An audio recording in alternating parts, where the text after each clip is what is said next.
বৃহস্পতিবার পবিত্র রাতে কেউ যদি এই দোয়াটি 100 বার পরে কোনো দিন পৃথিবীর কোনো মানুষের কাছে তার হাত পাততে হবে না।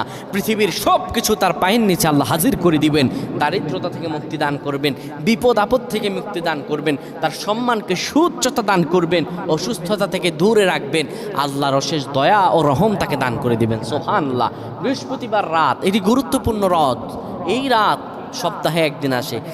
আরবিতে রাত আগে আসে, দিন পরে আসে। সুতরাং বৃহস্পতিবারের যে দিন গিয়ে রাত, এটি বৃহস্পতিবার রাত নয়, এটি শুক্রবারের রাত, এটি জুমাবারের রাত, এটি দোয়া কবুলের রাত, আল্লাহর কাছাকাছি হওয়ার রাত। সুবহানাল্লাহ।